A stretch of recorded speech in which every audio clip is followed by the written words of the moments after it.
mga residente ng Barangay Tibungco, Davao City sa mga inilatag na plataporma ni Senatorial Candidate Pastor Apollo C. Quiboloy sa ginanap na Ayusin Natin ang Pilipinas campaign rally. Sabi nga nila, sigurado na ang suporta nila sa PDP laban senatoriables, partikular kay Pastor Quiboloy. Ang buong detalye mula kay Isaac Villar. Sa pagpapatuloy ng kampanya ni Pastor Apollo C. Quiboloy para sa nalalapit na halalan, dagsa ang mga taga-barangay Tibungco, Davao City sa Ayusin Natin ang Pilipinas campaign rally. Sa kabila ng mga lumalalang issue sa bansa at matinding init ng panahon, hindi natinag ang mga residente na nagtipon upang buong tapang na ipakita ang kanilang suporta sa mga kandidato ng PDP laban, lalo na kay Pastor Quiboloy.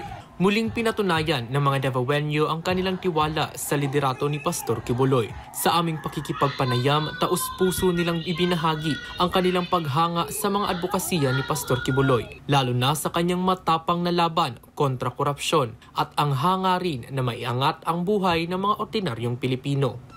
Ang mga plataporma ni Pastor Quiboloy, dako gid kayo nagikatabang labo pa sa kalambuan sa tong tibuok nasod sa Pilipinas. Labo pa gid ning ang iyang battle na gusto niya mawala na gid ng korupsyon dinhi sa atoang nasod. Kaya ang korupsyon ang usa number 1 nga cause nga nung padayon gihapon nga naglisod ang mga katawang Pilipino. Usa naglaom tanong arong umaabot ka eleksyon. Inaon pa nga buligan sa kaitasan ang kandidatura ni Pastor Apollo C. Quiboloy na makapadayon sa pagserbisyo sa katawhan. Isip o sa kasenador nato din sa Pilipinas aron maisulong ang iyang mga mahinungdanon kayo ng mga plataporma na po pagod ang iyang plataporma na moo'y magtabang sa mga pobre o labo sa tanan, moo'y mupuksa sa korupsyon din sa ato ang naso.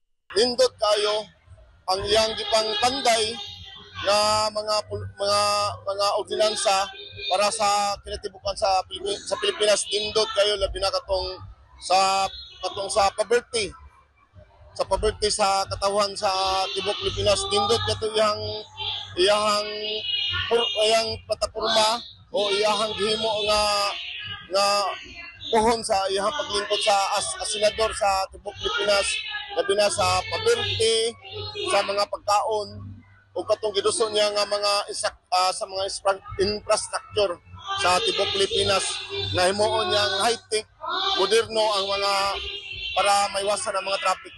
Mayo ang plataporma niya. Walay corruption kay ang netabo manggod. Walay pangalan niya sa iyang property. Kaya dito palanggan may lana siya nga dili may siya modela.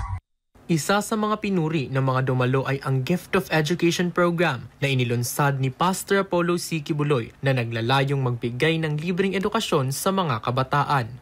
Unang-una, dako pasalamat namo kay Pastor Quiboloy kay usa nga mo ang mga kabatanunan dinhi sa Barangay Tibungco ang nahatagan sa Gift of Education gumikan sa iyang programa sa edukasyon.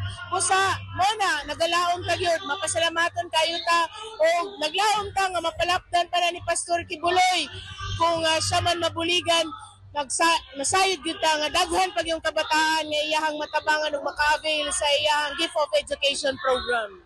Isa si Konsehal Jonar Dayap, konsehal sa ikalawang distrito ng Davao, sa mga nabigyan ng pagkakataon ni Pastor Quiboloy na makapag-aral ng libre sa prestihiyosong Jose Maria College. Kaya't ganoon na lamang ang kanyang pagpapasalamat kay Pastor Quiboloy. During ako ang high school days, pasalamat ko kay Pastor Apollo Quiboloy kay natagaan ko niya full scholarship program and nako kaya ako ang utang kabubuton niya kay pag eskwela na kog high school hanto ni graduate ko wala gyud koy bayad and then daghan kay kog natun-an and in terms of kanang may mahimong tao mamayong ehemplo diri sa ato ang dakbayan sa Davao. Dako kayo ako ang pasalamat kay Pastor Apollo Quiboloy kay kung dili po siguro tungod na wala ko eskwela sa Jose Maria College di sila ko mamahimong tao dili po siguro ko mahimong konsehal karon. So Pastor Apollo Quiboloy daghan-daghan kayong salamat.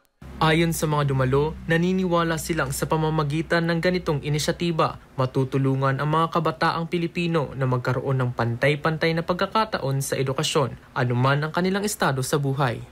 Dako kayong katabang, kay in case nga dako baya kay ang bayron noon sa mga eskwelahan. Si Pastor, ang nakita nako nga mapadayon, mapalambo ug mahuman gyud ang isa ka bata diha sa ato ang komunidad, no, kung naa si pastor.